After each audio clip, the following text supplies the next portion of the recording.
Hello, everybody. Welcome back to the Dice Cult for a side quest. I am your DM, Jillian, and we have our players here today. Same as always, we have Kyle, Matt, Katie, Josh, and Greg.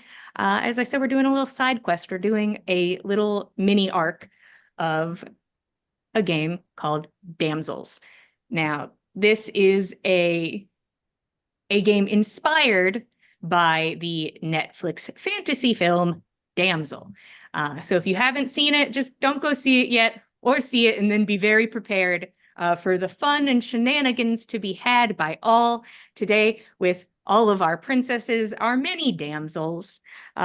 We will be using different mechanics today. Also, we're doing a variant of a variant, the variant of Never Stop Blowing Up, which is a variant of Kids on Bikes, which is now a variant of Damsels. So today we will be playing with very simple mechanics of rolling one singular dice, and if we get the highest number on the dice explodes, and we get a higher number to roll with. You'll catch on as we go. I'm not going to explain it all. I already did that for our dear friends here. You'll catch on, and I love you and believe in you. So I think that we can all jump into things. Our princesses. Every single one of you received a letter. Well, the person in charge of you did, if there is anyone in charge of you. Most princesses usually have somebody above them. Not all, but most. Received a letter from a faraway kingdom asking for your hand. And for whatever reason, whatever inspired you, or more than likely inspired your parents or those in charge of you, you are off to be wed. You, smiles or otherwise, jump aboard your boats, companions or otherwise, and you begin making your way across the ocean for a beautiful arranged marriage from a kingdom you've never been to, maybe you've never even heard of, but they seem wealthy enough to take care of your kingdom, show good alliance. And what's not to love about that? What's the point of being a princess if you can't provide in some way? And this is a very adequate, very era-appropriate way to provide. And that's what all of you are off to do. Boats sailing across the sea. Katie, could you introduce us to your princess? Of course. Princess Maya Body of the family. They come from the kingdom of Sunspire. Coming across the ocean is this magnificent, like gleaming boat with white details everywhere. This dark pink sails with golden suns on them. Every porthole, the shape of a sun. All the cutout wood detailings, a sun. And the family, picture the perfect Barbie princess family. Maya is in a beautiful light pink gown. She's got blonde hair, sun-kissed skin, bright blue eyes. Her father, Rowan, is there, her mother, Stella, and her brother, Darius. And they're just all very excited for what's about to happen. It's an exciting day. Your whole family got together on this magnificent boat to sail across the sea for your wedding. You've never met the person, but That's fine. This is great. It's amazing. Is there anything you wanted to do or any focus while you're on the ship with your family, or is it just all excitement staring out at the just endless sky? Mostly excitement and standing at the front of the boat, watching and just observing this new landscape that she's going to get to explore. Very exciting. Mm-hmm. Your parents, very excited, keep coming up to you and like giving encouragement, and then realizing that they kind of don't need to. Seeing your excitement just fuels them in that way. And they're like, they seem very genuinely happy that you are excited about this. They are incredibly happy for you. Are you here because your kingdom needs this, or because what's wrong with an alliance and also the romance of marriage?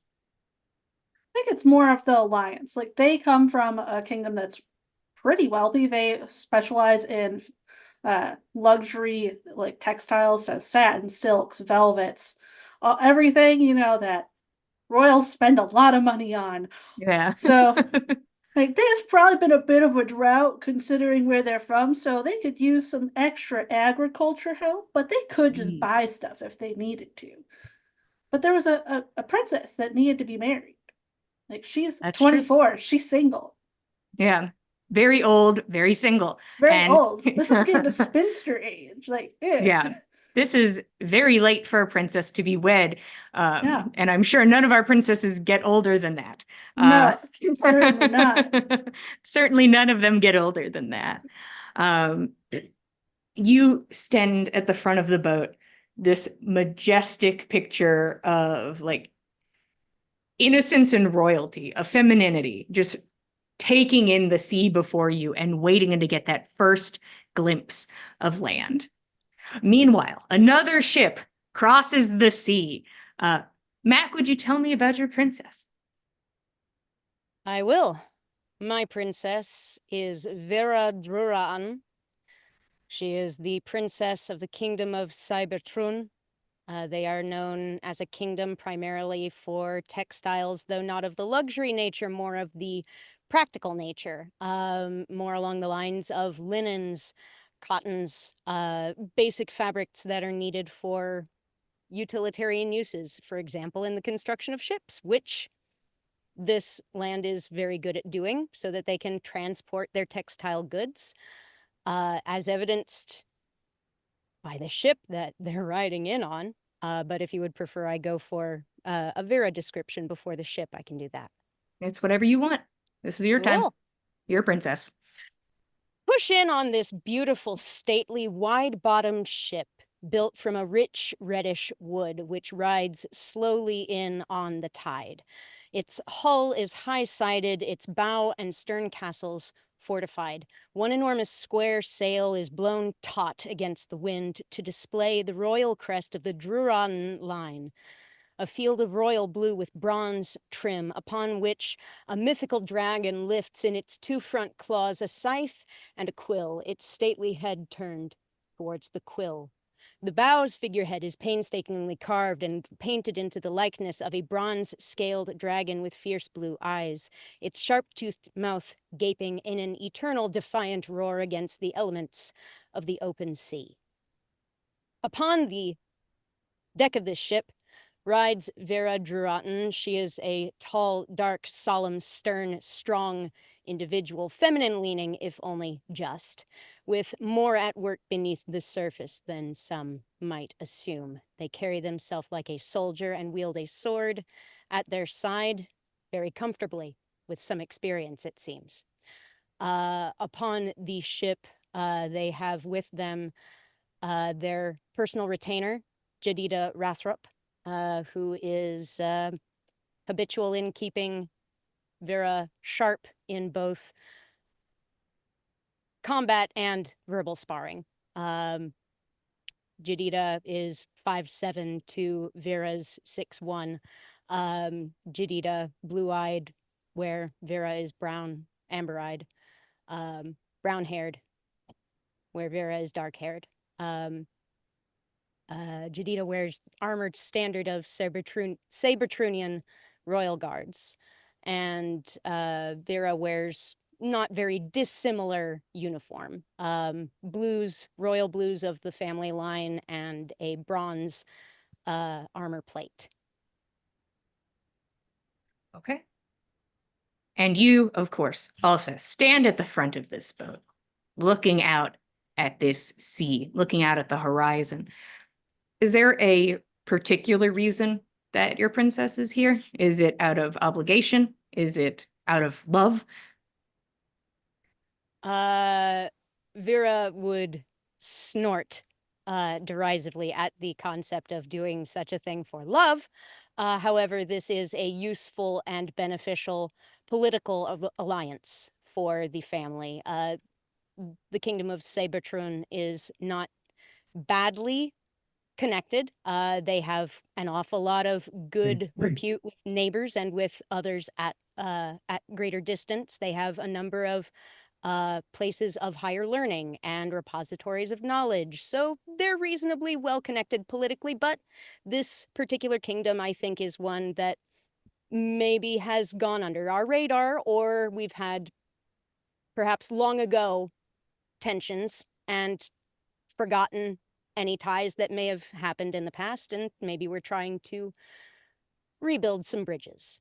This is intended to be a bridge building exercise, and Vera intends for this bridge to be solid and well constructed, as is everything from their kingdom. Okay. Is there anything in particular you would be doing upon the boat at this time, or something that you wanted to do? I think, for lack of anywhere else to be or anything else to do, Vera spends their time cycling between practicing their calligraphy and their combat stances, alternating between solo time and time spent with Jadida. Okay. Meanwhile, a third ship sails across the sea. Greg, would you tell me about your princess? Sure. Well, first I'll tell you about my ship. I'd love it. It's it's definitely not the biggest vessel arriving today. It's primarily made of dark wood, almost near black. It's got some wispy designs in the side paneling. Everything's near black, if not black. Aside from the sails, they're going to be a deep purple. And high up, there's the flag waving. On the flag, basically, it's depicting the sun and the moon. They're split evenly, horizontally. On top is the moon, beneath is the sun. And on the ship is Thalia. She's rather petite and possibly pale, though there's a blush on her cheeks. Hard to say if it's makeup, if it's the cold air, or something else entirely. She wears her voluminous black hair back in a braid, though it does hang around her shoulder. Her unnaturally purple eyes take in her surroundings on her rather severe face. Currently, she's wearing a fitted charcoal colored Victorian era suit. She's got a ruffled collar. Next to her is her brother. Her brother Thales. He's there holding a parasol over them both. He's a bit taller than her, though he's got the same disposition, pale skin, dark hair. He's wearing similar attire, though he does have a more relaxed expression on his face. He's a bit more lighthearted. And you stand at the front of the boat under a parasol. Could you tell me about your kingdom and perhaps maybe why you're here? What brought you out to sea to a kingdom you've never been before? I think it's more a sense of necessity and duty for Thalia.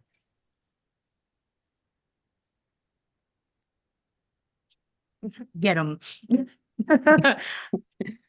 It's about duty and responsibilities, which never fucking sleeps. They hail from a small kingdom. It's built on a cliff overhanging the sea. It once benefited from fishing and sea trade. However, it's said that a curse was laid upon the people. So this has caused them to become very adverse to the day and the sun. The kingdom hence has kind of adapted to shifting their energies into mining and things beneath the earth. Okay. You and your brother stand at the front of the boat. Is there anything in particular you wanted to accomplish while you're on your long journey across the sea, or? I can't think of too much in particular. Okay. Probably just waiting. As is customary. A lady in waiting.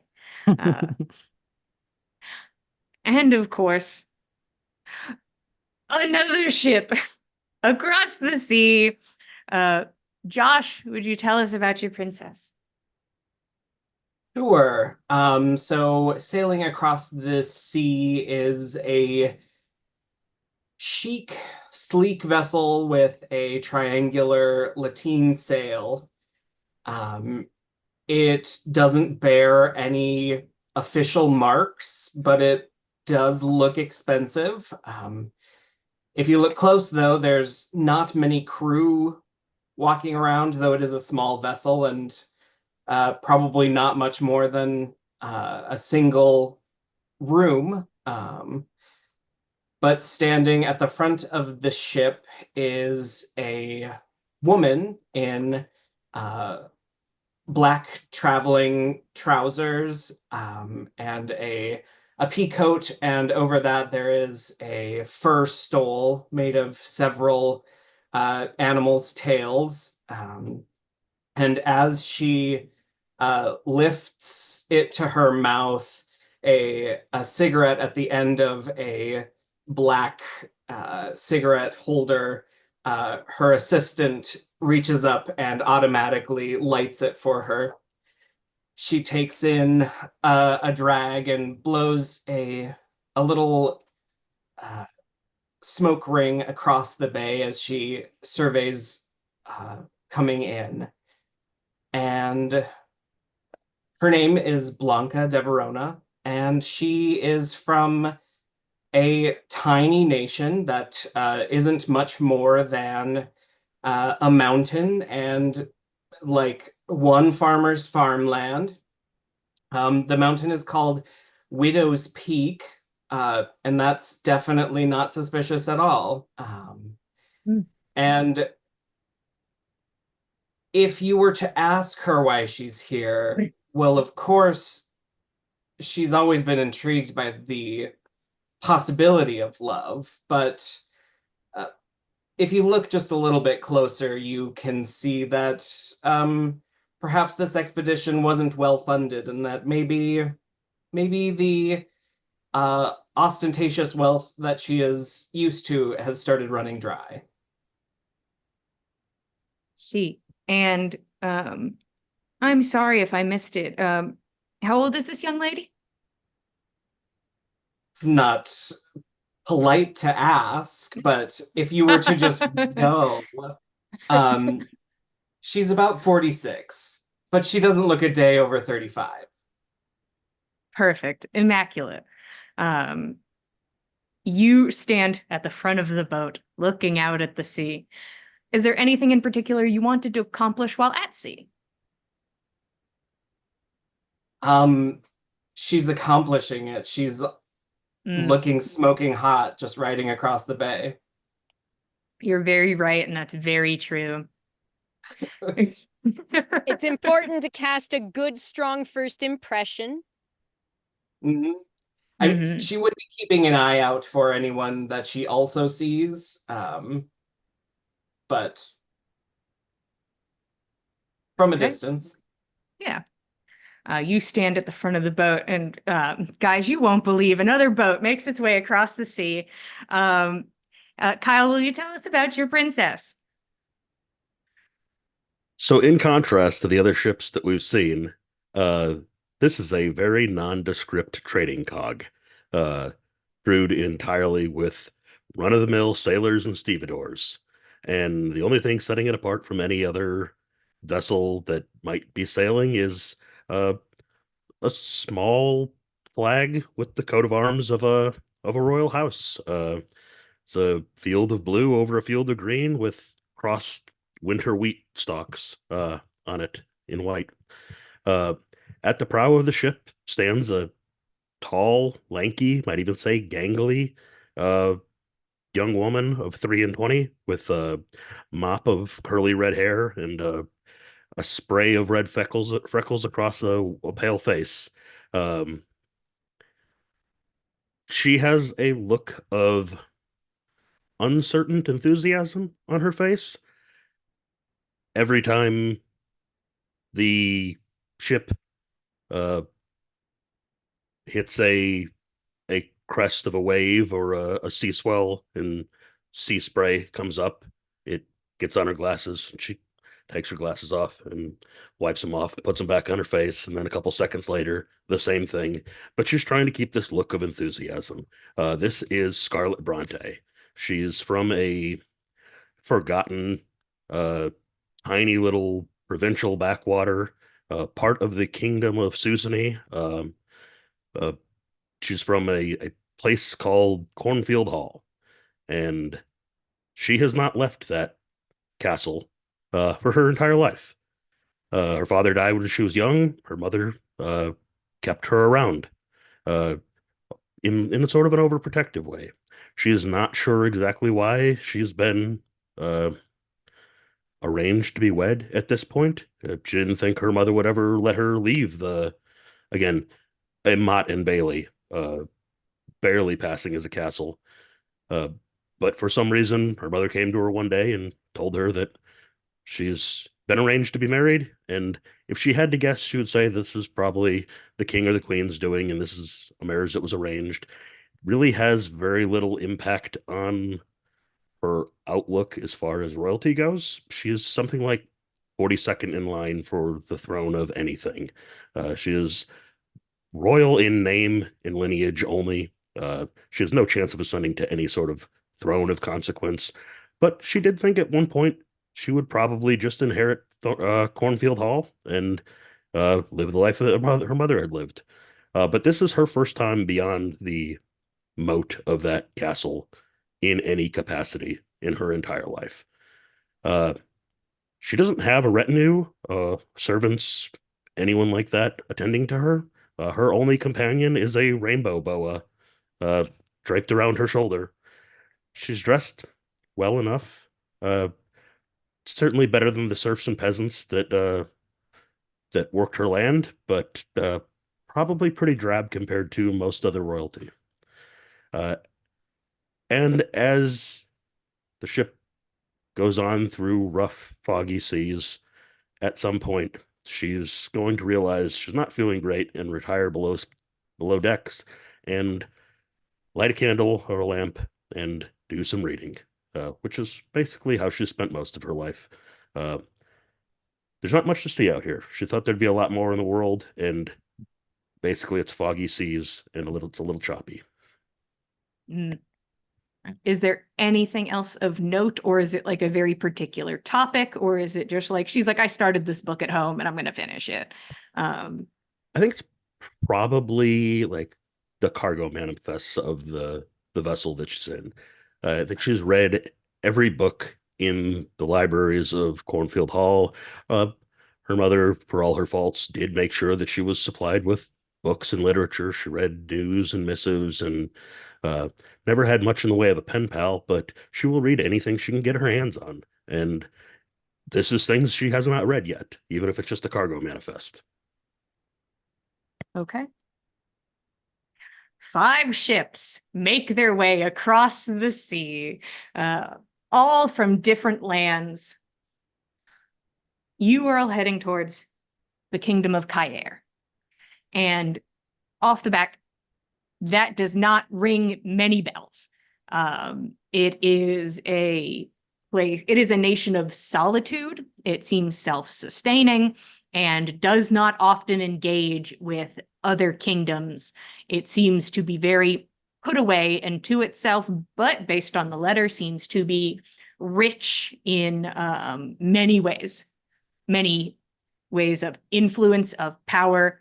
And some people just need money or food, and they seem to be able to supply for themselves and promise to be able to supply for your kingdom if that is what you truly needed.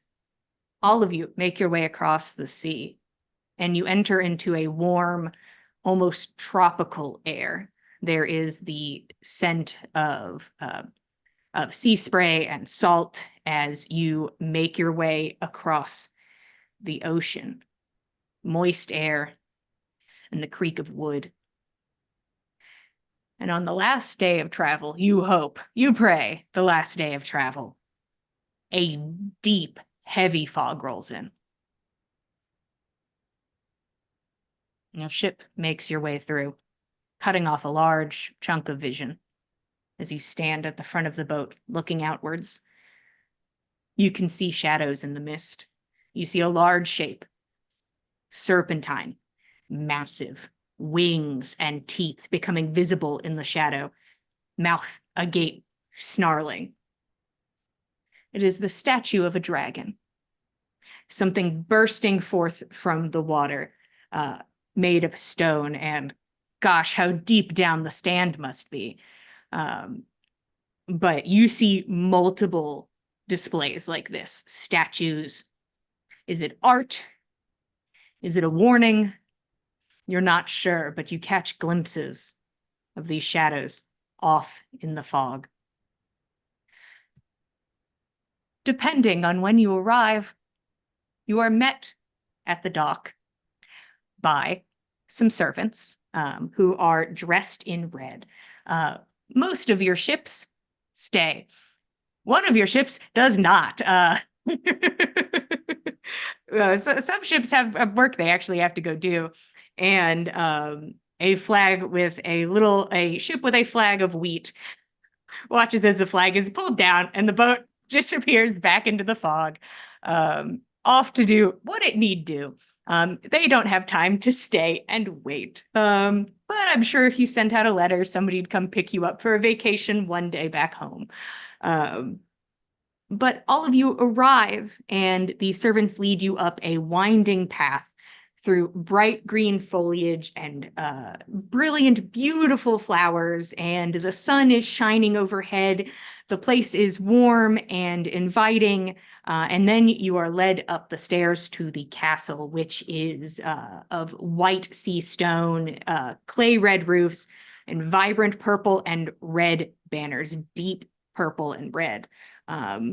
From this height at the top of the stairs, you can see a colorful market, a thriving city below you, and past that you can see sprawling green jungles, and past that, looming, picturesque mountain skyline.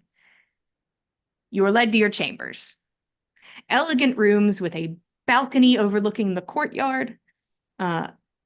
You and your retinue, or lack thereof, are now in this space and have been left for the moment to your own devices, being informed that you will be meeting with the royal family shortly. Is there anything anybody wants to do prior, or it's like, I'm ready to go? Like, bring on the royal family. I'll change outfits into a sensible royal family meeting outfit. That's definitely different than a traveling outfit. It's true. I know that Vera is probably going to spend the intervening waiting time just going over what they've been able to glean of this place. Anything that she may have heard, they may have picked up over the course of the ride over from the other sailors who may have been out this way, may not have been. Or anything that maybe she may have picked up in some of the histories that she's read over the years. I'd love you to pick one, and maybe I'll let you roll for it. All right. Stuff about this place, books through histories that she's read. Okay, go ahead and roll educate for me. Currently, everybody has a D4 in all stats, so go ahead and roll me a D4. The DC for this is 10. Okay. And because of your one of my skills, so you go ahead and take 3 off of that. The DC is 7. Cool. Okay. All right then. Hey, yes. Oh. Starting off the game strong. It's a 1 on the dice. Well, there you go. Yep. In this moment, finding information on this kingdom seems to be quite difficult, and you are unable to perceive more than what you were given earlier. But that means you get a plot armor token, which you can store away for later to protect you from the witty, biting tongue of some royal later. Yeah. But nothing else. Nothing ventured, nothing gained. Nothing else for right now. Probably practice my calligraphy since the combat would be a bit noisy indoors. Anyone else? I think on the walk up, Scarlett's just looking around in awe that, first of all, that these are things that humans could build, but then taking note of all of the other ships lined up in the harbor and what flags are on them, and how they look compared to the illustrations that she's seen, and see if she can place where that one might have come from based on what she knows of that kingdom's flag or anything like that. Sure. Go ahead in this moment as you use your brain. Go ahead and roll me educate. So that'll be a D4. The DC is going to be, honestly, everybody here is not, it's not the biggest kingdoms in the world. So we'll say that it's a 5, and then it goes down to a DC of 2. So because of your skill in history, with a 3, you succeed. No plot armor, but you are able to pinpoint each of these kingdoms and can like get an idea of where they are from. So that knowledge is now with you of all of these ships in the harbor. And it's like, that's a lot of different places, very far from each other. Very interesting. That person did a terrible job depicting that flag in that one book I read. Those kinds of things. But you get that and you move to your quarters. Anybody else? Maya spruce it up. Well, just thinking if she's ever heard rumors about this place. Mostly Sure. sprucing up. Mostly sprucing it. Hey, why not? Let's all start rolling some educate. Go ahead and roll educate for me. The DC is 5. Oh, Hey, 10. that Sorry, it's this exploded. place. That Oh, hey. You explode. Go ahead and roll a D6. So the DC is 10. That's You can another get 4. there. That's Okay. 8. That's close. So go ahead and take a plot armor token. Yeah. There's like something in the back of your brain, but you just can't pull it forward. You're like, there's a cool fact that I know I could pull out at a party if so inclined, but like in this moment, this like high energy scenario, being in a new place, you just can't bring it to the front of your mind. Later. Yeah, you'll figure it out. You can ask somebody. You're here now. You can learn everything you want to, I suppose. Thalia, anything? Or are you just quickly making your way inside and preparing to go meet the royal family? She's definitely doing that. Not really hanging around outside, though. I think as they get inside, she'll probably be just discussing like some of the iconography and like the dragon statue that they saw, and I think sort of just discussing what little they do know about this kingdom and what questions they have about it. Why not, everybody? Go ahead and roll educate for me. The DC is 10. Can we get educated? That's a 2. That's you and you know what? Here comes your brother. He's gonna do his best. Help. He also is a D4 in educate. Good for him. That would be a 3, and he doesn't have plot armor. Take that as you will. He doesn't get any. No, nothing's really coming to mind. It's hot. Hmm. It's certainly hot. He like starts rolling his sleeves up. Yes, should have brought a fan. I'll ask. He's gonna go out into the hall and see if he can get a servant to bring a fan. And now you have a fan. Yay. As you all clean up, think, talk, try to acquire just information amongst yourselves in your rooms about this place. You are summoned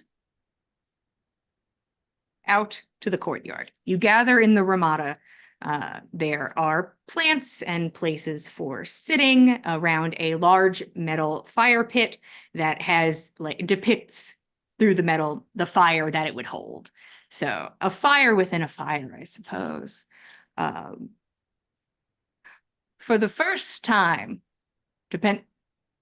regardless of how long you've been here, I suppose maybe you've caught glimpses of some of these people in the hall, but not much has come from it. Many people gather in the courtyard. All of the princesses and their entourage are in this place together. You can consider, are these friends? Is this more family? Is this the royal family? Some people very much look like royal family. But currently you all stand in this ramada together. Is there anything you all do as now you are forced into this awkward square with each other?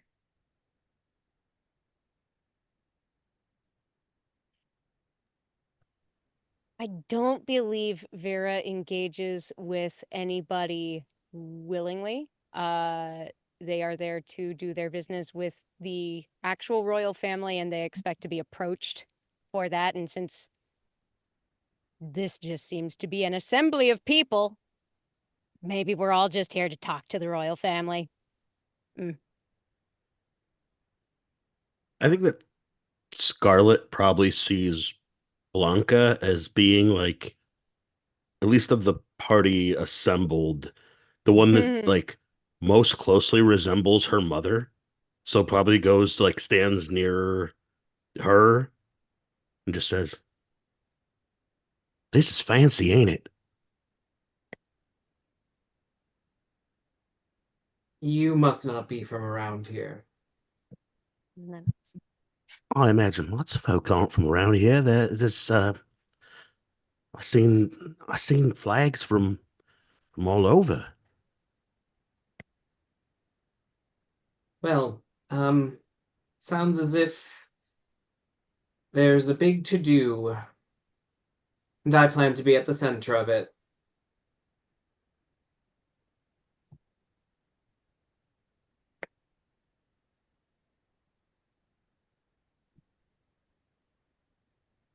You've gone mute. Oh, Mm. best of luck to you, but if we don't know what there's going to be at the center of, why would we want to put ourselves at the center of it? Darling, that's where you have the most fun. I think Scarlett's just going to ponder that. Like, maybe he's just met a philosopher and doesn't realize it. Mm. There And I think- seems to be little room for ribaldry in this particular setting for this particular occasion, at least for my business. I won't speak for anyone else. I think I would just try to case the audience and small talk and see if there's anybody from here. Okay. Go ahead and roll me etiquette. D4. Etiquette. D4. That's a 2. I will say, you guys are so fast. I know we don't do this in D&D. Let me try to get the DC out so that we know what we're trying to hit. Sorry. Oh, no, it's totally fine. I did not preface with that. I didn't preface with those. But with a 2, I'm going to say a 2 is a success. Yay! You were met by servants that were wearing red. Currently, you are sussing out some servants that you believe because they're wearing the same attire. You're not seeing anybody past that. The rest of the people here don't seem to be at least wearing the colors of this kingdom in particular. Your retinue, your servant approaches you, Blanca. Excuse me, mistress, would you like me to get you a drink? Yes, but light this first. And she holds out another cigarette and takes a deep draw when he lights it for her. He holds this this match, and like the amount of time it takes you, it is now starting to like burn his fingers, but he keeps holding it there to make sure that it's lit, and then is finally able to, and he goes and he gobbles it up. You disgust me. Thank you. And bows awkwardly low and like steps back away from you a little bit, but stays close enough for you to still hear him breathing. Perfect. Love that.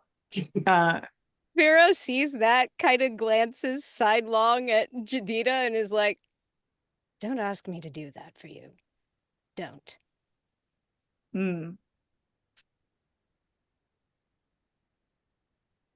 Wouldn't dream of it. And also, it would ruin your lungs. Marginally more so than most anything else. Yes. I think At the same time.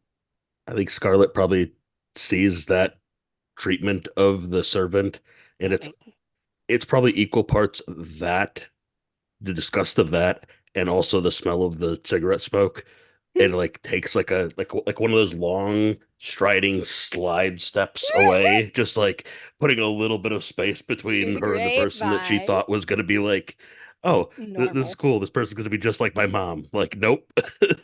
Appearances could be deceiving, my It girl. just needs to be known, if you do look at Blanca's servant Sneevil at this time, reveling in it. Sneevil is happy to fucking be here. He loves his job. Dude loves his job. She's happy to do it. Anybody else currently? There is currently like a king and queen in the space who are like mostly focusing in like on their daughter and like smiling and looking out at everyone else and also smiling and then looking in like, oh, interesting. How interesting. I think we're just in our own little circle. It's like, this is odd. There's enough of us to be in a circle. I think that at the point where Vera recognizes that not only is Maya here evidently a royal, but then also it seems as though this is an entire royal family, including the monarch and his queen. I feel like that may be a point where Vera will at least attempt to like make an introduction and at least get a vibe for this royal family. Try and remember if there's any major diplomatic stuff that my family's done, perhaps with their kingdom, their family, or maybe some neighbors that we share.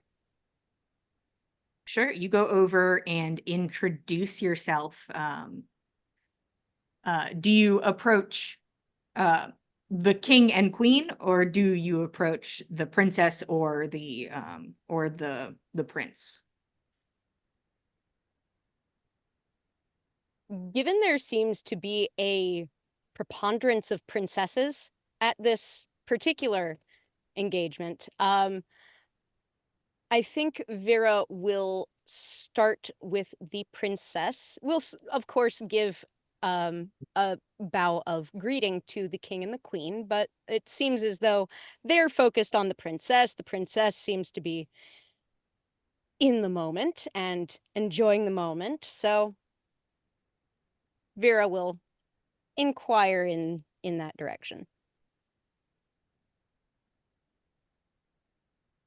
I'll give you a courtesy. Hi, I'm Maya. It's wonderful to meet you. You are Vera Druraten, and Vera executes a low, formal, stiff bow. Her hair is tied up in a stiff braid, very strict, very tight atop her head. The sides and the back of her head are shaved with a sharp streak cut much more finely through the hair, just above the ear, on either side. I hail from the kingdom of Sabertrun, and you?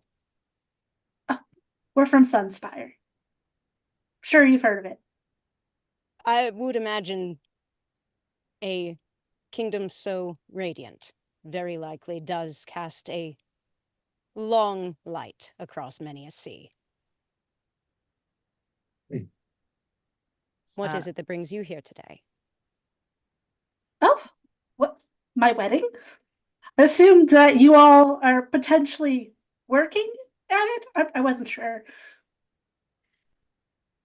I had received, Mhm. by way of communication from my parents, my mothers, that this was an engagement intended for myself to the royal family of this kingdom. I do not understand why a royal kingdom's family might wish to duplicate such a message across two different contacts, but either one of us has a false notice or someone wishes us to compete.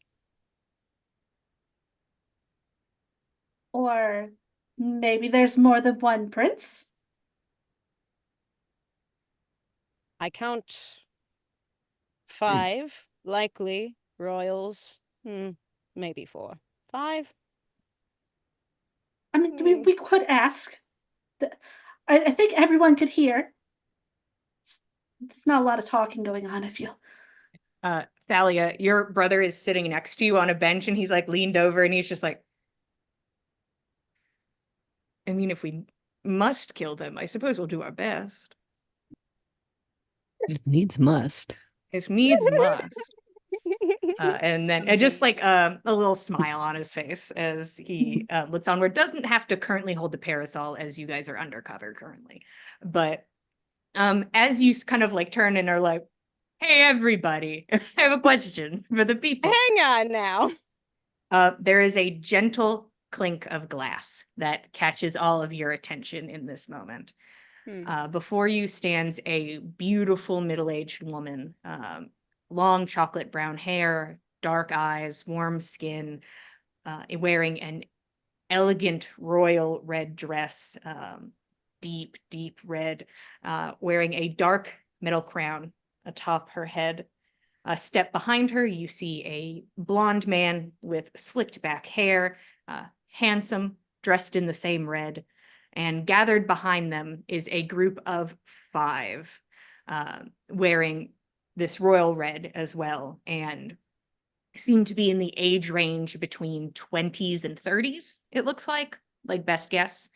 The woman steps forward. Welcome to our home. I'm Queen Reina Sangre. My family and I are honored to have you in our home and soon take you into our family. All of you. As well as my children, and motions to the 5 standing behind her, are deserving of love. They deserve to be wed, and whatever form that may take. And she smiles warmly. This is why you are all here. A joint ceremony, an embracing of families and cultures, and perhaps one day love, or at least admiration. And she kind of does a soft chuckle to herself. The wedding and all ceremonies and traditions based around it will take place tomorrow morning. I hope that is not too rushed, but I've been waiting for this for a long time, and the excitement beats in my chest every day. I'll go ahead and begin introductions. And this woman sort of like swoops around and is going to start like mashing people together. She is going to start putting you all together with different different ones of her children. Hey, no fighting, only love and weddings. They don't understand. Not a single cat in this house understands. This is about love and weddings. They didn't read the Ma- memo. Maya, a young man, he looks to be around your age, is motioned over to you. He has like deep, warm brown eyes and a smile. Has a little bit of a dimple on one side. He's handsome. He seems a little shy, but he does come up to you and immediately take your hand to kiss it. And this is my son, Liso. It's a pleasure to meet you. Blushes so much. You as well. Goes to get her lace fan to fan a little bit, you know. Would you, and he motions to the courtyard, would you like to take a walk with me? Be delighted. She'll put her arm out for him. You'll take your arm, and both of you make your way into the courtyard full of beautiful flowers and foliage, a large stone fountain. It's nice, and he seems really nice and kind of tall. Honestly, checking off boxes left and right doesn't seem to immediately suck. You two make your way out. Scarlet, a large man is brought in front of you. Tall, broad shoulders, kind of messy, dark hair. His outfit seems a little tight, and he does like a quick sort of bow in your direction.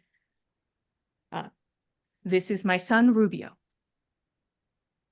Scarlet is going to give a obviously rehearsed, but also probably equally obvious that she's never actually curtsied to anyone. Just a deep curtsy with a bow, and like everybody else here probably has their hair did up for the occasion. She's got a messy pony of like curly red hair that just flops over her head when she, and the humidity and everything, the heat, it's probably some strands stuck to her face, and she's got to wipe them off. She just fixes herself. Well, that could have gone better. Would you like to watch me pick up heavy things? You know what? All right, I suppose so. And you can see his mother like glances over at him, and she's like, and she almost like smiles at you, like, thank you for humoring him at this time. As he takes you like into the courtyard still, but there are like these artsy stone balls in the courtyard, and he just goes and starts like picking them up to be like, ooh. So you enter the courtyard with this man, and he begins to pick up heavy things. What do I roll to feign amusement? That would be etiquette.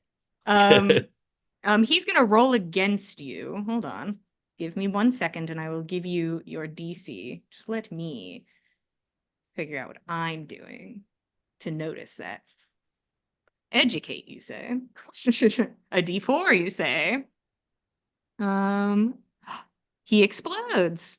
Oh no. I likewise explode. Give me a second so I can give you the DC.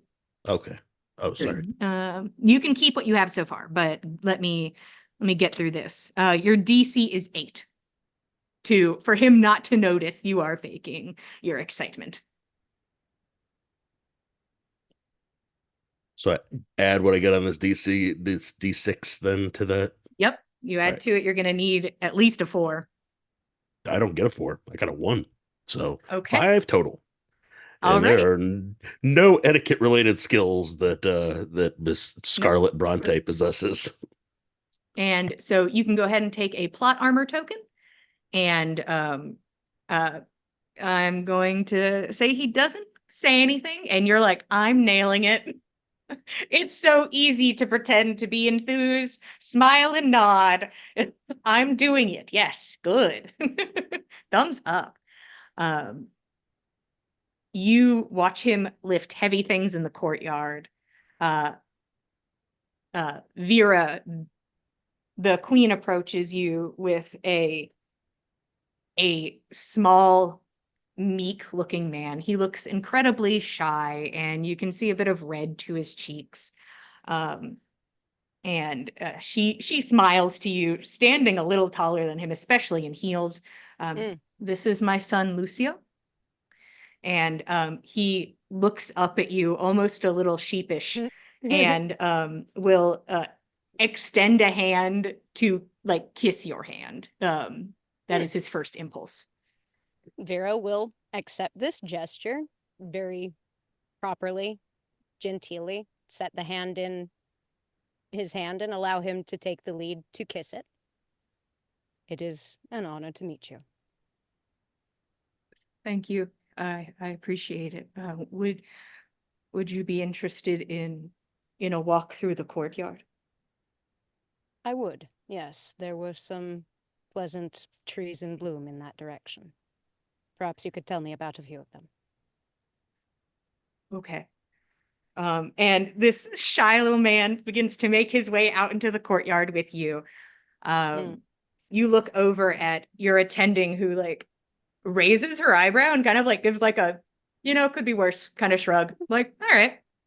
And I mean, like, Vera kind of gives a little bit of that energy back, like, yeah, could be worse. And, at least he's kind of cute. Yeah. You could take your glance around and be like, would I have preferred any of the other two current options? Maybe. But I have Lucio and he seems great. He's just nervous. Yeah.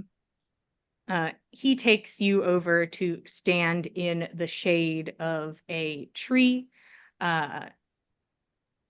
Thalia, a young woman is brought over to you, blonde hair like the man who is standing behind the queen. She smiles a bit and glances like between you and your brother and her mother. The queen looks to you. This is Amaria, my daughter. A pleasure to meet you. She'll take her hand and kiss it. Likewise, would you be interested in perhaps staying here in the shade with me? Absolutely. And your brother gets up and moves away. He's like, yep, I get it. He'll leave the parasol with you, and he kind of walks away to give you two space. Blanca, the oldest, you believe, of the group, walks up, early 30s, perhaps. He is led over to you. Kind of a smug-looking little bastard, right? Like, hot, knows he's hot. Like, probably smart enough, too, to where he could be this smug. The look on his face, you can tell. You can read this man in an instant. No need for roles. Hot, smart, tall, looks strong enough. Not as strong as the man lifting boulders in the courtyard, but strong enough. The oldest certainly has an energy. The queen motions him forward. And this is my oldest son, Mero.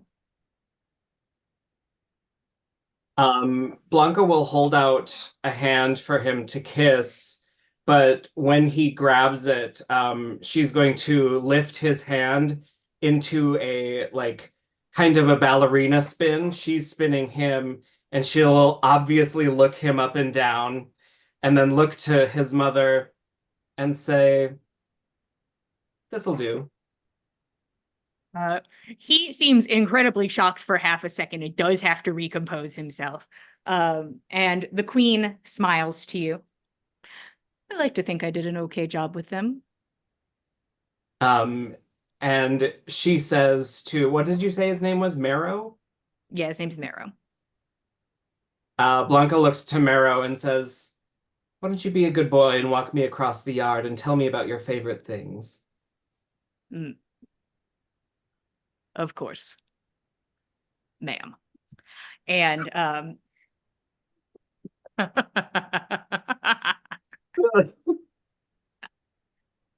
she's into it. he's like, all right. Okay.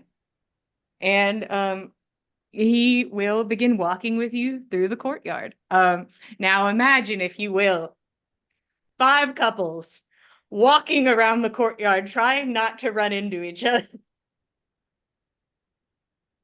Just trying to socialize, do our speed dating while also not running into the other speed daters in the same thoroughfare.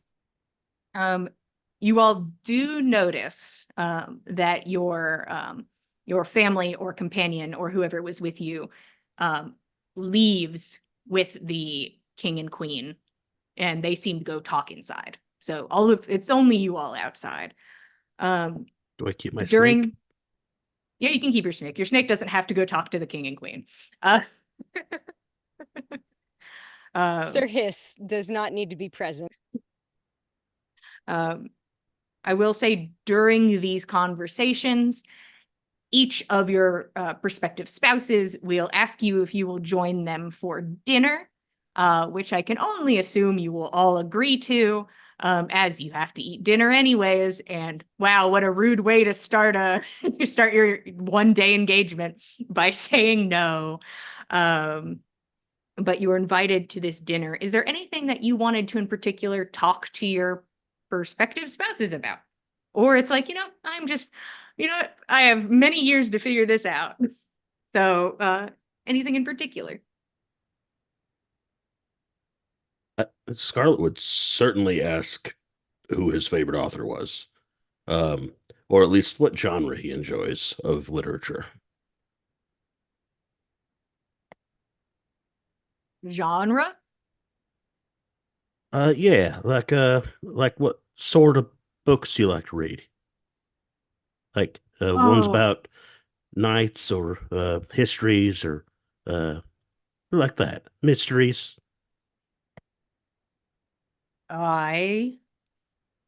He like leans on one of the boulders. Very cool, very calm and collected, not thinking too long about this question. Um, I like, there are these books uh, in one of the sitting rooms that I like. I could show them to you. I'd love to see that. Um,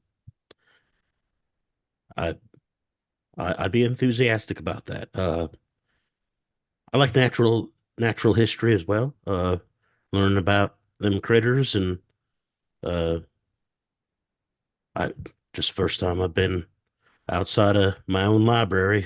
Just happy to uh, be in a new place. Uh, yeah, I've never left. And he kind of like motions. I've been, around here, but I've never left this kingdom. Please, if you would like, and he extends like his arm towards you, I will take you to the books. And she will accompany him.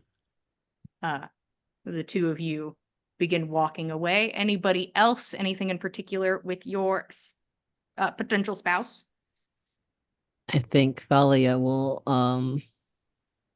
break the ice by asking.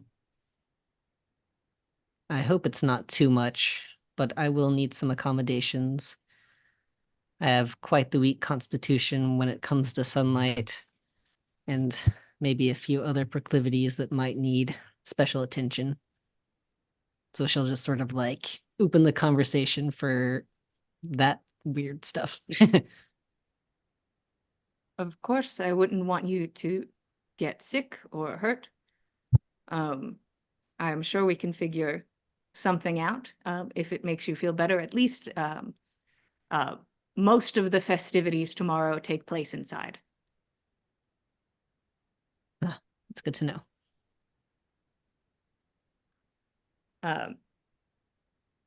All of them definitely have like a bit of a shyer energy to them. Probably Marrow the least so. But like there is some discomfort across the board, as you'd have to take into account. They also are having an arranged marriage with a person that they just met. They are in a similar, not the same, but a very similar situation to you. But she is happy to try and like ease your worries about your particular proclivities, and make sure that you are cared for. Anybody else, anything in particular that they want to say to their partner? Blanca would like to ask Marrow, what do you think about showing me the crown jewels? And then she will grab him on the ass.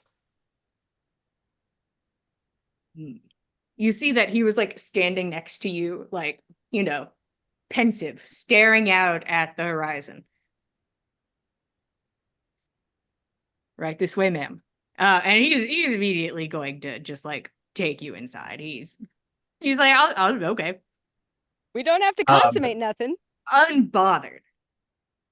It's, you know, she would happily go to the actual crown jewels, but if all he's gonna offer is his own crown jewels, then you know what? She's not gonna ask for more. There's plenty of time. There is plenty of time, and that's 100% what he thinks. The ass grab fully blocked out Okay. any other thought of anything else. He's like, double entendre. It's a triple entendre. You're just too dumb, my young boy. That's fine.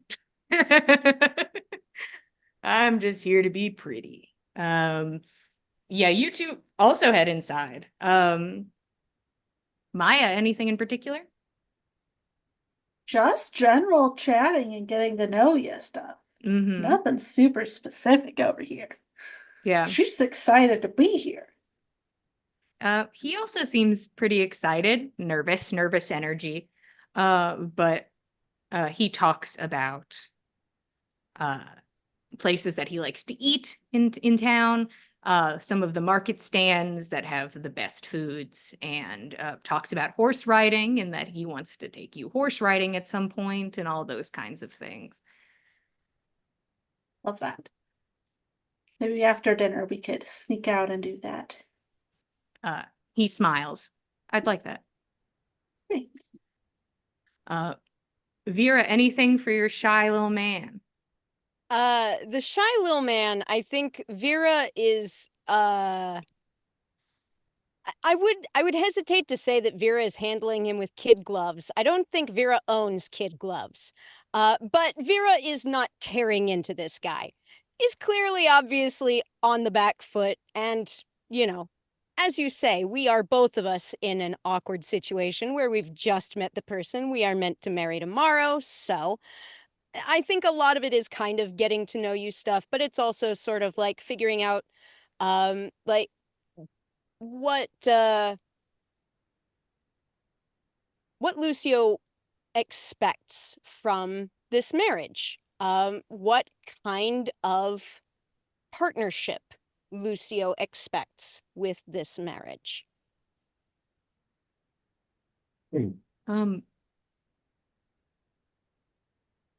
I don't want to say that I'm not too particular, but I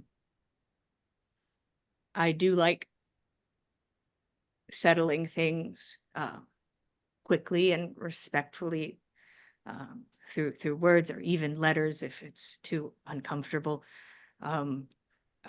Just a nice mutual respect and an interest in each other's hobbies, but in a respectful and separate way. I believe that this would be beneficial to us both, and there might be some pastimes, perhaps, through which we may meet. I would imagine you have some significant experience with either reading or reciting poetry. Do you like that?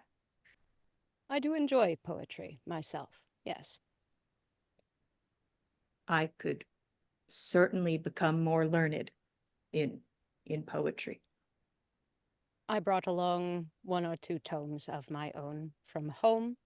If you would like to borrow one, I would be glad to offer that. That would be nice. And of your interests, is there something you would like for me to look into or to know? I like taking care of animals and the garden. Hmm. That's it. I like that. These things require patience and dedication and a keen eye. These are valuable qualities. Thank you. Hey, could be way worse. Could be way worse. Could be way 100% worse. This guy seems 100%. pretty good. Yeah, he's pretty decent. Little bit of a soft touch, but he seems like he certainly will not be interested in making big waves in Vera's plans and how Vera chooses to move through the space. And that was the biggest concern Vera had coming in. So, pretty cool. All right.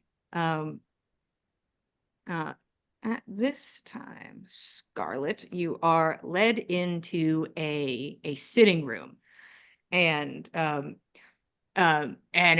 immediate, apparent, obvious. You don't see any books. You don't really see any books in this sitting room. What you do see, though, are tapestries. There are tapestries on the wall depicting scenes, and to Rubio's credit, there are words on them. To be fair, there are some words on it. And you, if you're so inclined, you're welcome to take a look and look over his favorite books. Yeah, she would actually look at the tapestries with great interest. And does she recognize the scenes being depicted here? Are they anything that, from fiction or from military history or anything like that?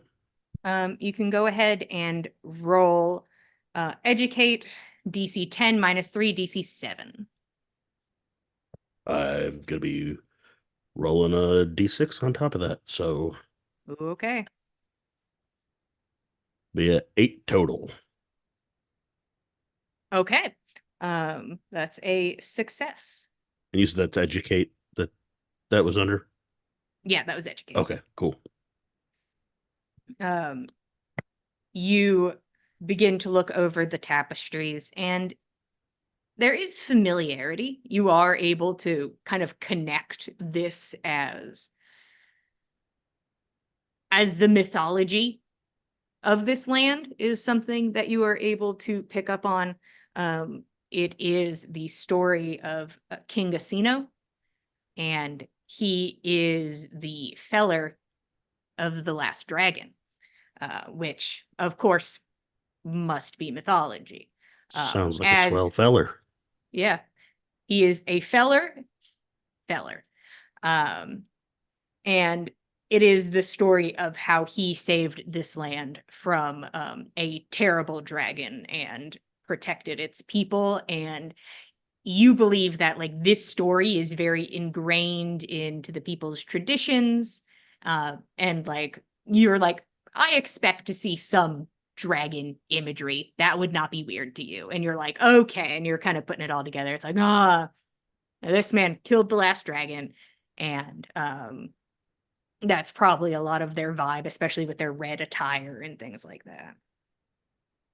And which one did you say was your favorite, hon? Oh, and he goes over and he points to one that has this king astride a horse, sword out, like into the chest of this dragon. Real big display. Thunder and lightning. They are in a cave, but it's like you can see they drew lightning. Okay, I'm not going to question it. It is about the aesthetic of it, after all. And he seems to be a pretty simple guy who maybe does not share the same interest as you, but seems nice enough. And maybe you could show him a book sometime, she's gonna stuff her pedantry down and not point out that the lightning in the cave, and just try and Mhm. share this interest with him. She's Yeah. doing her best. Yeah. And who knows, like, this was a long ago mythological time where dragons existed. Maybe they had cave lightning. Maybe they had cave lightning, and who am I to Y'all say got they any of that didn't? cave lightning? I want cave lightning, and I want it now. I'm the princess bride, and I want cave lightning. But all of you get to spend time with your partners, and then how fun, all of you go to dinner with your partners at one very large table that has just enough chairs for you, the royal family, your accompaniment, exactly the right amount of chairs. All of you just at this very long table together, getting to have your first meal as a family. Technically, all of you are to be family. And That's gonna be interesting. You are informed during this that that your accompaniment, sans the snake, will have to leave, that they cannot stay and must take their ships and get the fuck out. But politely, but so politely, royal even, which it was kind of assumed at the beginning for most of you. Do we get a chance to speak with them before they leave? Oh yeah, they're staying for the wedding, so they'll okay. still be here for that. They're not like, oh, okay, they put their food in a little doggy bag and they walk out. I'd like to Mhm. say to Sneevil, out of earshot of anyone else, of course, once the wedding's over, just take the boat around the block a time or two. I shan't be long. Yes, I will ride the boat until you return. He leans in for a kiss. Um, I I think she does something awful. I think she grabs his hand and says, "Thank you, dear," and then puts a cigarette up on the back of his hand. He comes. It's whatever. So you guys Ugh, you guys have seen the movie, right? It's just like that the was that was a movie. scene I remember and You exactly. all remember that scene in the movie? Yeah, it was there. Mhm. Yeah, I remember it. Like, And all of you have a beautiful dinner with wine and hot food at a table decorated with flowers with a purple runner. And you know in the morning that you will be wed. And that's where we're going to take our break. Thank you all for being here with us. These princesses are going to take a moment to recover, go get a snack and a drink, and we'll see you guys right now for a wedding.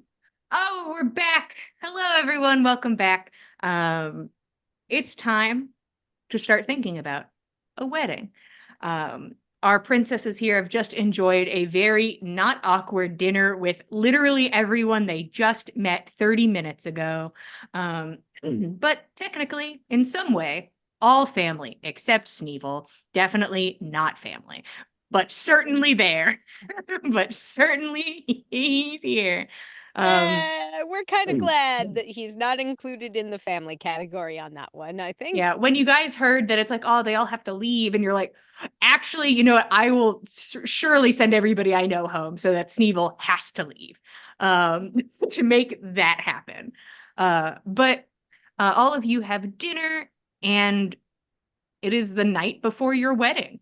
Is there anything in particular you wanted to do, or is it just getting mentally ready and getting a good night's sleep as best as you can? I would try to scope out the castle and see which doors are unlocked. Go ahead. Let's see if how about you go ahead and do escape for me? And the DC will be 5. I rolled a 2 again. Go ahead and take a plot armor. A lot of doors are locked. And if they aren't, you walk fully in on one of your companions here. And if she does, I think she'll just look faintly disgusted and then immediately close it. Thalia and her brother just like, Oh, is that a ghost? What was that? not coming Quite the from face that on that pair ghost. You look is positively ancient. hilarious. Rift mummy is what comes to mind. But yeah, you walk around. 38, come on, guy. But nothing, no good doors. No good doors are unlocked. A lot of locked doors, though. But there are a lot of new people in the castle. Anybody else, anything of note? Yeah, Scarlett's going to actually wander around similarly, but looking for the actual library, like not Yeah. Hall of Tapestries. Are you going to ask a servant for assistance, or are you just going to wander this very large castle and like be like, it's got to be somewhere? Yeah, probably ask a servant, anybody that looks helpful. Go ahead and roll etiquette for me, and the DC will be 3. You are, Well, I I'll guess, take a good. plot armor for that. I actually had There a you go. D6 die, and I managed to roll a 1. So It Oh, happens. probability. You are motioned to a library. And it's a pretty straightforward one, but it's the biggest library you've ever seen.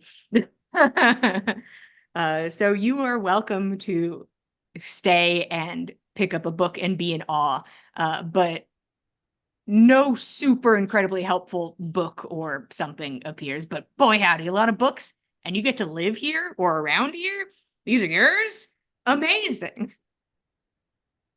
yeah, I think there's a moment of read it. All right, yeah, read that one. Newer edition. And oh, there we go. There's a new one.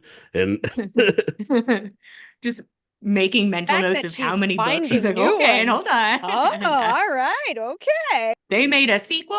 What do you mean? Anybody else anything of note, or trying to get sleep?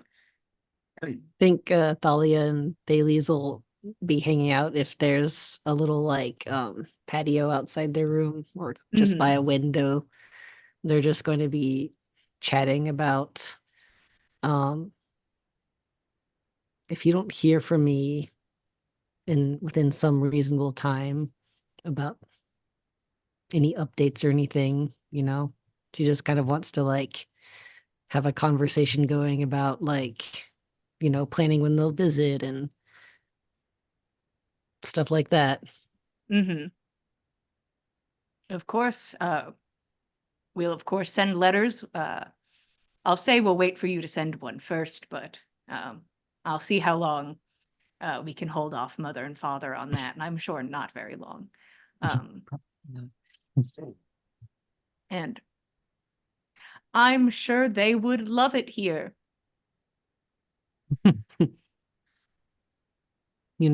Especially in the evenings. It It's is still a bit lovely. lively out there. A bit loud. The nature is quite loud. Oh, yes. It's like the trees are screaming. I'm. Are you excited? Part of me is. Good. I hope you're happy with this. Mm, I hope so too. Mm, I think I will be on at least some level. good. I'm going to miss you. Likewise.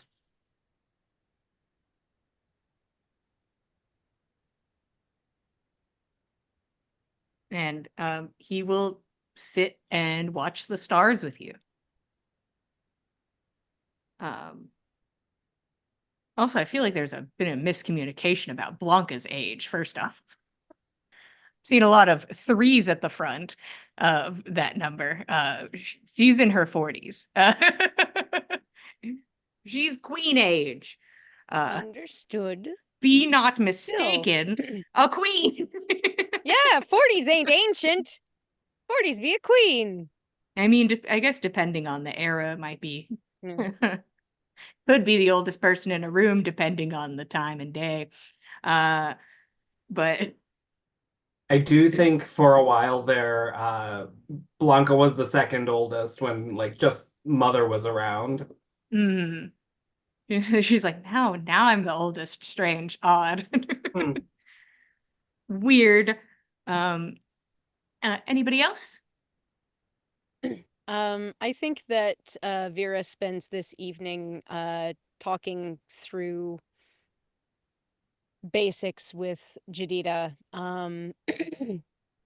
making sure that everything is set up for the return voyage. All the supplies have been gotten together for the crew and everything. But there's one specific thing that Vera really wants to hit on. Specifically, you and I both know my younger sister. If I manage to be here, and if you manage to get home without something for Padte, she is going to throw the most unroyal of royal fits. And my mothers will not forgive me for a year, at least. So, if you'd be so kind, just wherever you can find a market with something pleasing. I'm certain you know her well enough at this point as I do. Of course, I will go to the market in the morning and pick a gift out from you for your sister. I do not know that I will have time to assist you in that before the wedding is my main concern. If I have an opportunity to go out and do so, I will, but I have to assume that I will be tied up in formalities of some kind, as is usually course. customary for these sorts of things. I only- will do as such. I appreciate it. I would not entrust it to you if I did not think you would be more than equal to the task. Of course. Is there anything before I leave you to sleep? What's your read on all of this? Honestly.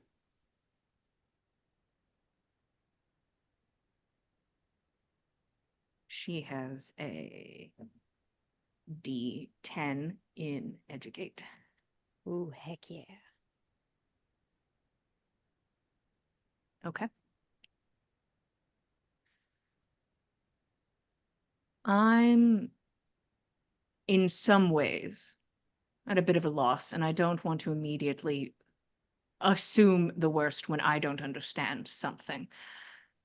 So, do I think it is strange to wed all of your children at once? Yes.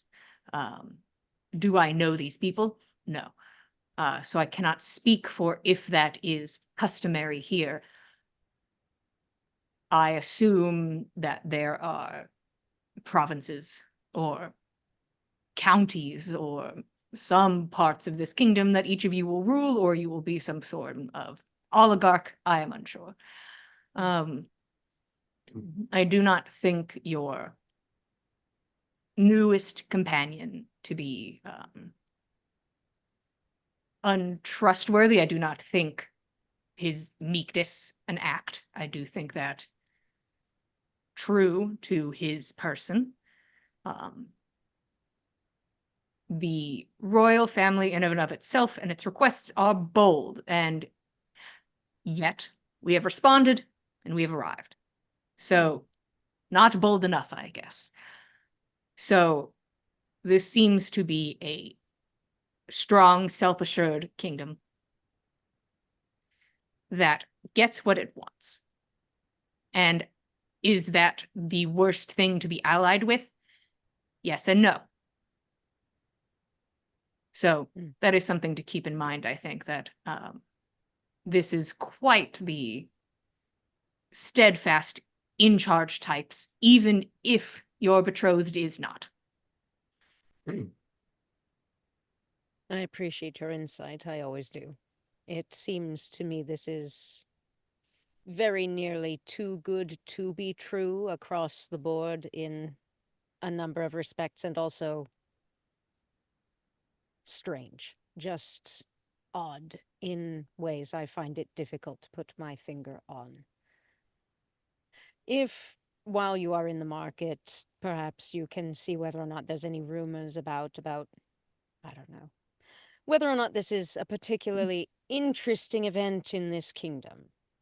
I don't know. And maybe if it's a tradition that the kingdom just weds all their children at the same time, then that will surely be blasé in conversation, hardly coming up. But if it's the first. Of course. And how incredibly shocking how she was able to keep it so, tightened together. All of these children seem to be very close in age, and yet the Queen looks amazing. You're not wrong. Her entire demeanor, as well as her physical appearance.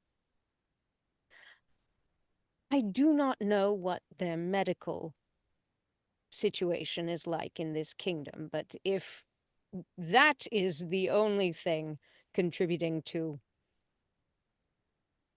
her appearance and all the rest, then goodness, this is perhaps a very worthwhile place for us to ally with, if only for the knowledge that it would benefit our scholars. Well, you will have to find every bit of knowledge you can. Or enjoy it.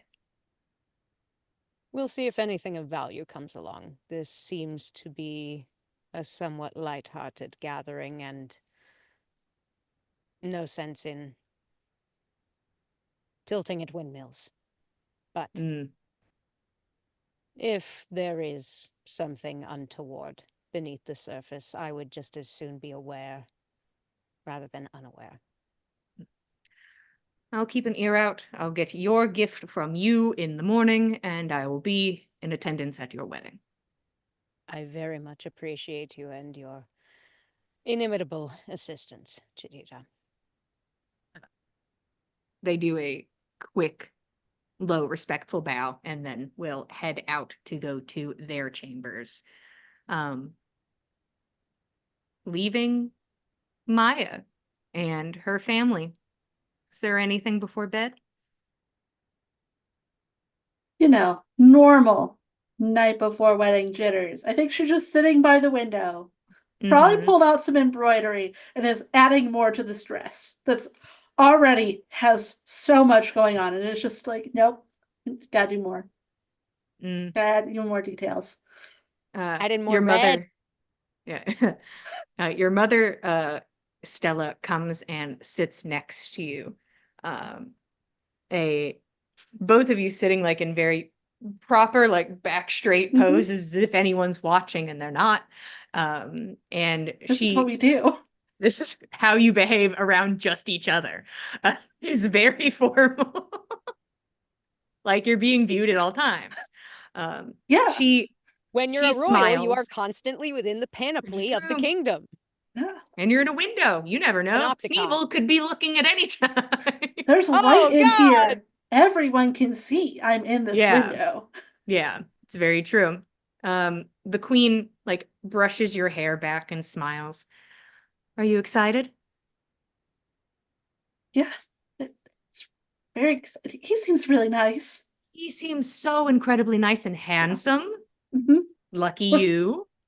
We're supposed to go on a horse ride. I'm not sure when. It was supposed to be today, but maybe now it's tomorrow.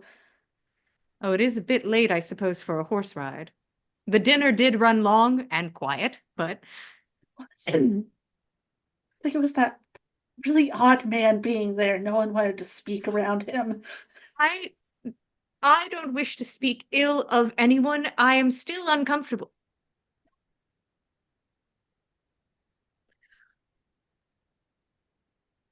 none of Well, that. no, no. I am very happy for you, and I am incredibly proud of you, and I'm going to miss you very dearly. But this is good. It's, I will miss you all so much. And she leans in and she gives you a hug. And she Give her a hug smiles. back. She looks at your cross stitch. Oh, darling, look how good you've gotten. Did a lot of practicing lately. You must have been. Wow. Well, if you have the time, you can make one and send it to us, and we'll have something very nice to remember you by. Can definitely do that. Do I need to roll etiquette at all for lying through my teeth to this Yeah, woman? sure, you can roll etiquette for To me. your own mother. Uh-huh. She's gonna roll against you if you give me half a second first. Oh, yeah. She's a queen. I wonder what she rolls. For This etiquette, a D20. Now, this woman's gonna know that there's something, probably. Yeah, I'm gonna do social v social. Okay, the DC is 14. Yikes. Here we go. That's a 1. Huh? Pretty close. It's pretty close. Yeah. Failed by more than 5. So just a big old failure. Not damage, but a big old failure indeed. Just knows in her soul, she's like, oh, thank goodness they're leaving. And she smiles at you, so you can go ahead and take a plot token, some plot armor. And she smiles at you and like touches your cheek. Get some sleep. You don't want bags under your eyes for the wedding. And she gets up. Of course. Just gonna put that away and awkwardly veer away to go to bed. Goodbye. You definitely And- bought it.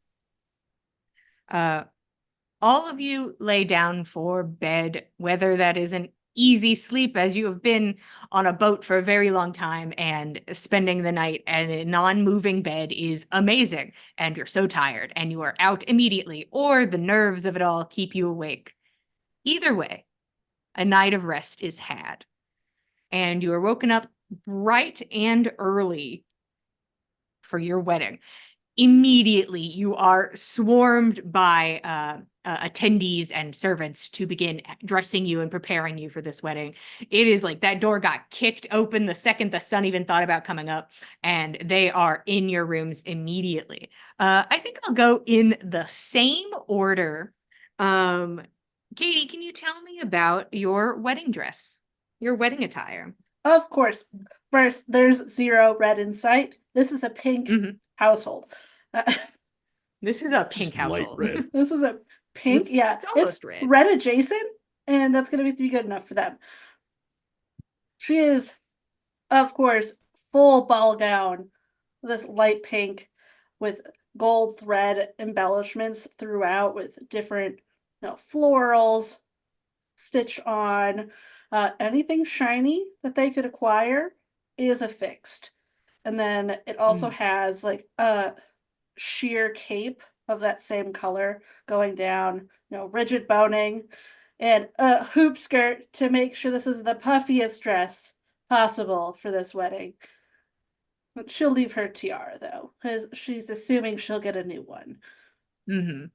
From that. That's a solid assumption that everybody can probably make, is that they will probably be getting a new headpiece. Yeah. But all the other jewelry, fully decked out.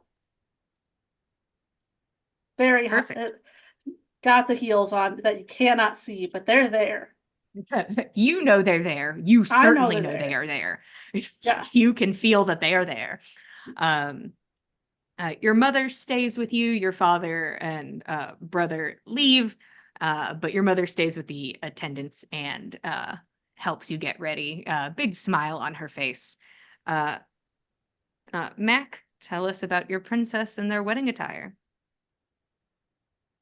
I will tell you about my princess and their wedding attire. I will tell you, though, probably unlike maybe a few of the other princesses here, Vera was up when the attendants came in to get them. She often rises early and will do calisthenics and stretches to limber up before the day. That's just how she starts her day. So she would have been awakened up, at least and conscious by the time these folks came in. But I will say Vera did want input from the mother-in-law for a good bit of their wedding attire. However, they are bringing from home a specific heirloom, the Druron matriarchal bridal heirloom. This is a simple sheer veil with a jeweled headdress, which represents um, the royal lineage passed down mother to mother through Vera's family. This is the one piece that they bring from home. Aside from that, they want input from the mother-in-law for the cultural influence for the rest of the outfit. The queen is happy to come in. Let's see. And is followed by a line of servants wielding red dresses. And they go from more of a slender, fitted look to approaching ball gown, but none of them fully go into that. Does something like this suit your fancy? Yes, this silhouette will do very nicely. Thank you. I am happy to help and am glad that you can share in my culture for this moment. That was my hope and my interest. My kingdom is very passionate about learning and cultural exchange, and it was my hope to acquire some cultural exchange through this. Of course.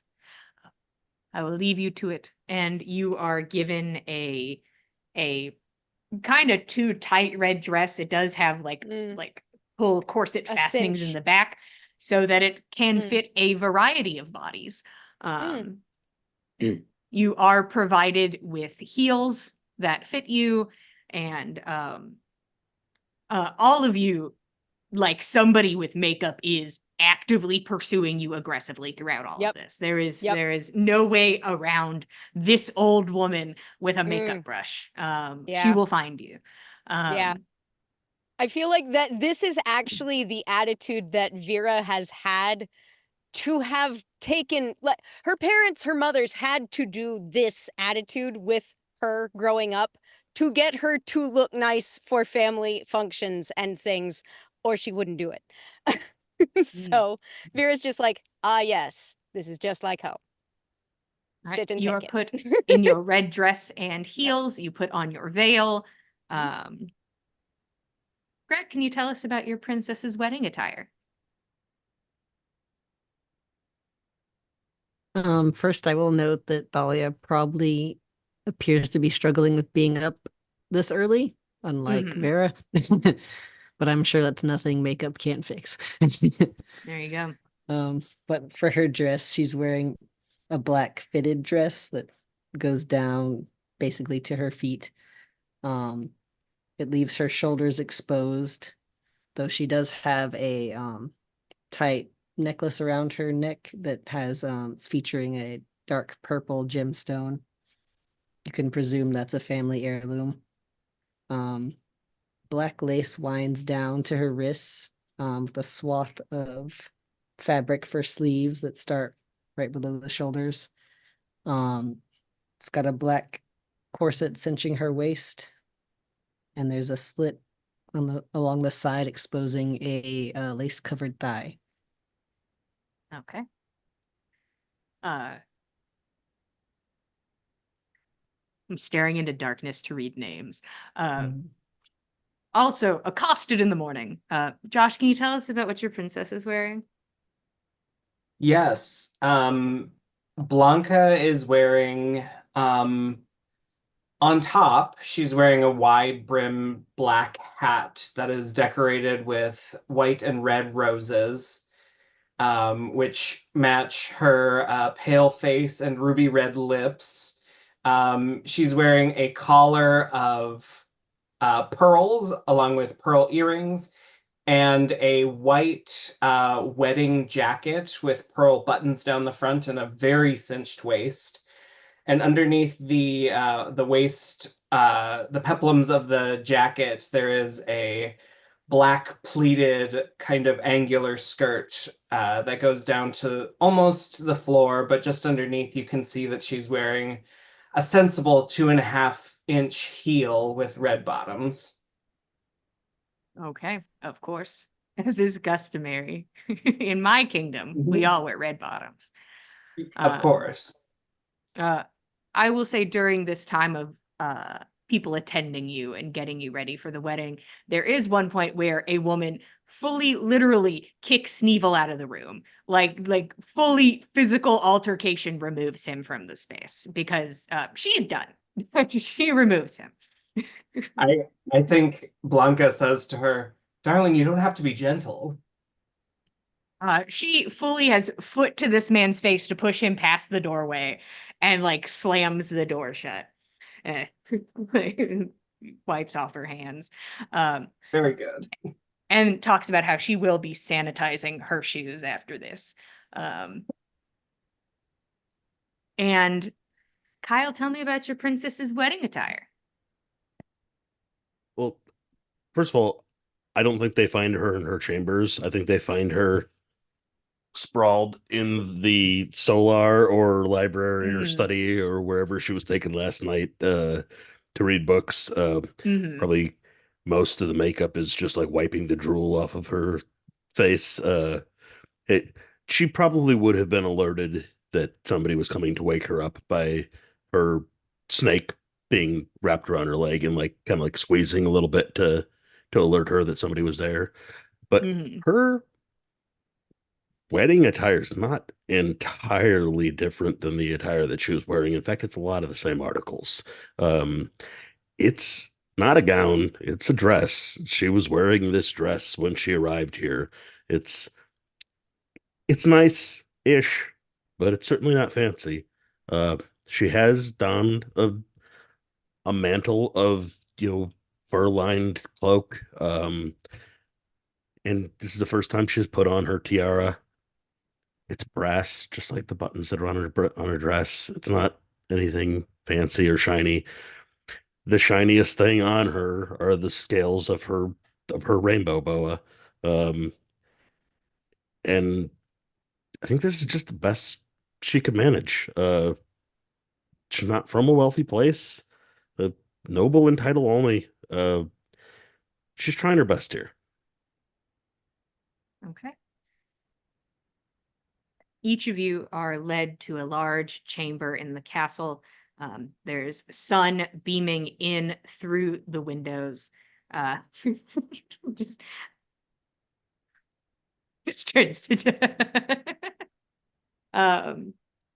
you can see that your companies are sitting in the pews to watch, including some faces that you don't recognize. The room is filled to the brim with foliage and flowers.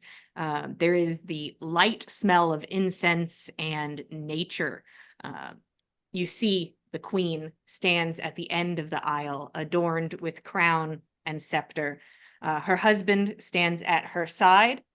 You watch as her children step forward, dressed in their wedding formals, a red dress and red suits. All of you walk towards your new lives with smiling faces looking on. Each of you stops in front of your respective partners. You're looking into their eyes, and the emotions vary across the board from their emotions to your emotions. The queen is talking. Some of it fades in and out from the adrenaline that makes the blood pound in your ears, or the focus on your partner's eyes, or the not caring for too much of the formalities. until the final sun sets, until the world falls away. And each of your respective partners looks to you and says, until, prompting you to respond back with until. So, Until. Until.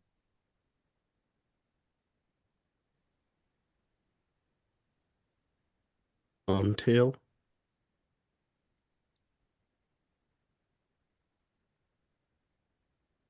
Uh, you each respond with until, and the queen straightens up.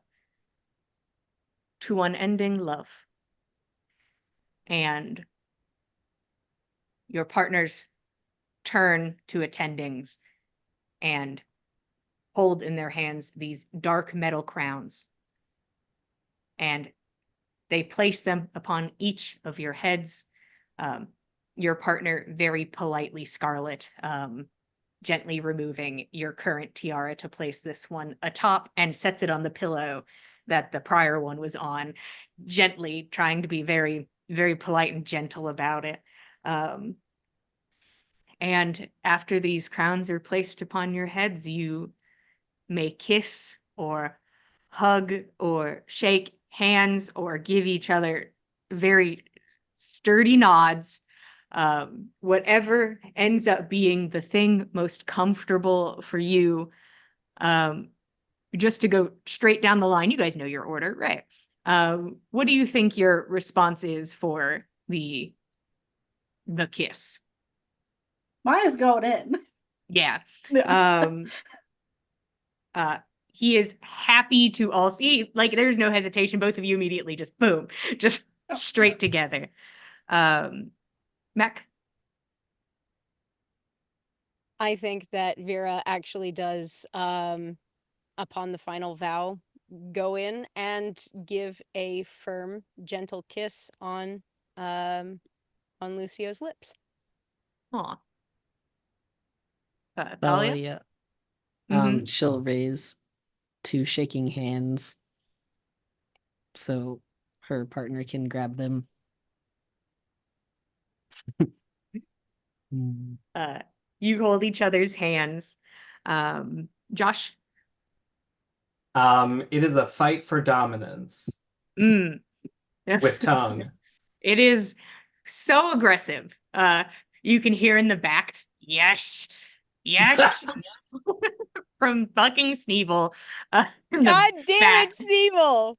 You can hear Fucking the Sneevil. scuffle of Sneevil being removed from the chamber. And Who let him Scarlet, in here? who let this man in? I think Scarlet kind of assumes a pose of like arching a little bit and like expecting like for him to reach around her lower back and like actually kiss her, and then whether he follows cues or not, like it's the most awkward kiss. Like it, she's never kissed anybody on the mouth before, and everything she knows about how this is supposed to go has come from reading about it in romance novels or whatever. Like she's never done this, and she's expecting that everybody else knows how to do it, so they'll just guide her along. And I think it's fucking awkward. And it's a good thing that I guess everybody else is either kissing somebody or watching Sneevil be dragged from the room, so they do not witness everyone's awkward little kisses. And this is congratulations and support from your companions, and a small celebration is had where people can have drinks and a bit of food if they were so inclined. It seems all very light and very quick items. And during this, the queen, after making the rounds and congratulating everybody herself, if all of you would please indulge me, and she once again clinks her glass. there is a bit of a tradition that I would love for all of you to participate in.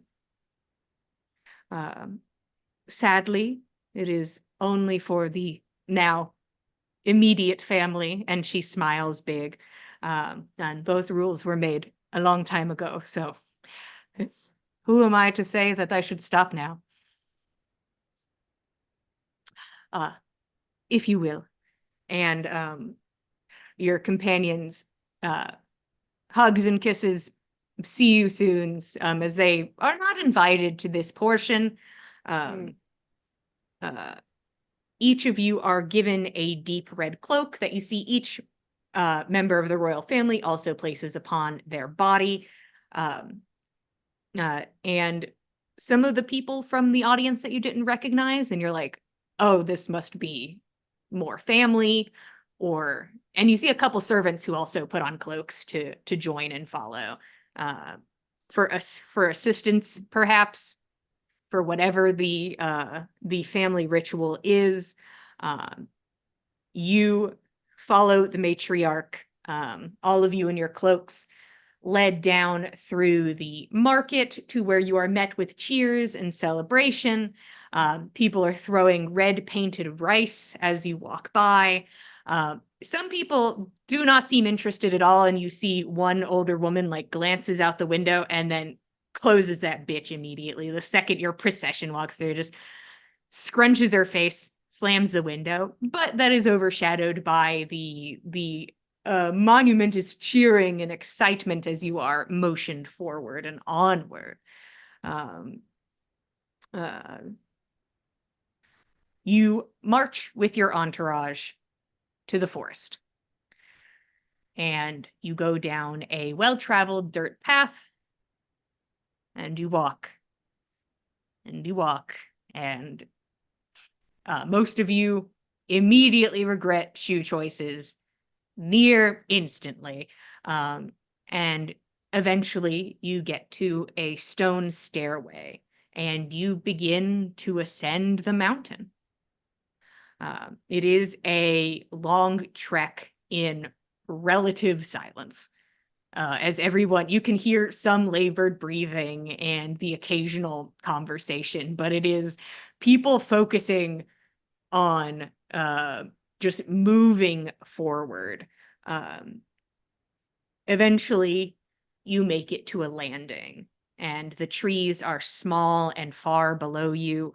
The landing sits neatly inside of a cave-like opening in the mountain, where it looks like there are these old wooden boards that are covering up an opening to what can only be described as a dark abyss. There are candles lining the walls. There are sharp metal fixtures that go from the mouth of the cave, almost maw-like. The queen looks over to you. Archaic, no? And she walks across those rickety old boards uncaring. And like you can hear them creak underfoot. She does not seem bothered by this in the slightest. And her children like look to you all and like are like, you could be careful, but you can you can take it slow. You don't have to stomp across like my mother did.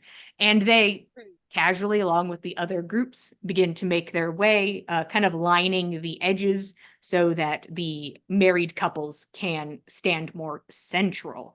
One of them whispering, don't worry, it's sturdier than it looks. We have somebody come check. And that information is heard by all and does help with the shaky legs as you step onto these wooden boards. All the same, I appreciate we're newly married, but can we walk? He's a big fella. Can we walk separately so as not to be at the same place at the same time? We're crossing the rickety boards. Just you watch as he kind of like looks at you and just like immediately like takes like a good solid step to the side so that there's like a few boards in between the two of you just in case he breaks through the boards and plummets to his death. He's like, okay, Guess I'll go. You got it, Um, honey. I meant because of the combined weight, not just yours individually, but Oh yeah, no, I'm very big. It's all right. I have And no doubt that if we were to plummet, you could lift us both up off the ground afterwards. But um, yeah, no, he seems fine taking a step away from you. That doesn't seem to bother him much. So that you are at least not putting both of your weights into the same space. You see the queen makes her way over to a stone altar. Above it, the head of a dragon with sharp metal teeth. All of you line up, kind of following your prospective partners, and each partner comes forward and pulls one of the teeth out, this sharp metal tooth in hand, each of them returning in front of you. Scarlet, your partner, a step away, like just one solid step away, trying to be respectful, holding this sharp metal dagger in hand. And you look to the queen. We give thanks to those who came before us, blood who gave theirs. As a show of respect to those who built the steps we stride and the bounties we reap. And the children face you, teeth in hand. And they bring it down and they cut into their hands. And they hand you the tooth. Each of you are handed a tooth to follow suit. The implication being to also cut the The hand. implication to being that you should cut your hand. Hey, listen, we do the ritual, keep Yeah. mom happy. It's just please like blood cut yourself with swears a in knife. kindergarten. It's okay. You just need a sharp paper clip. All of you taking the time you need to get into the headspace if need be. I am assuming, as this seems to be part of the wedding ritual, cut your hand and your partners grasp your hand, your blood mingling, becoming one. Same as marriage in a weird, gross, archaic way, but still symbolic, I'm sure, to somebody. The queen speaks again. Bound by the blood of King Asino, the dragon slayer. And we show our respects, and she extends her arms. And she kind of like goes like this and like spreads her arms like this. You watch as the spouses kind of like look to you and go and line up across from you, which Scarlet, big relief. Now this man's even further from you. As you stand and face each other sort of on opposite sides of this platform, kind of in line with the eyes of this statue. And you stare across the way at your partner. They watch, and you watch as each of them leans forward and bows. You watch Rubio sway with discomfort, and Liso bites his lip. Lucio stares at his feet. Amarillo looks away, and Mero holds your gaze. The queen grips a candle sconce and pulls it. Creak, snap, and the floor falls out beneath you. And you all plummet into darkness. And that's where we're going to stop for tonight. I knew it! Thank you all for being here. We appreciate it. We love telling you guys a story. We promise we'll be back next week with part 2 of our Damsels adventure. If you'd like to keep up with us, we are at Backs of Gods on Instagram and Twitter. If you'd like to keep up with all of us, we are the Dice Cult on Instagram and Twitter. You can head over to youtube.com and watch. You have now a chance. There's no way of catching up on some things, but if you're a little behind, but there's plenty to catch up on, from D&D to Vampire the Masquerade to other one-shots that we've done. Once again, thank you all for being here. We appreciate it. We love telling you guys a story, and we'll be here same time, same place, I suppose, whenever we appear on YouTube. You can go to the box below, get some beautiful dice, and you can roll along with us. And we'll see you next time. Good night, everybody. Explode some dice, cultists. exalt some dice.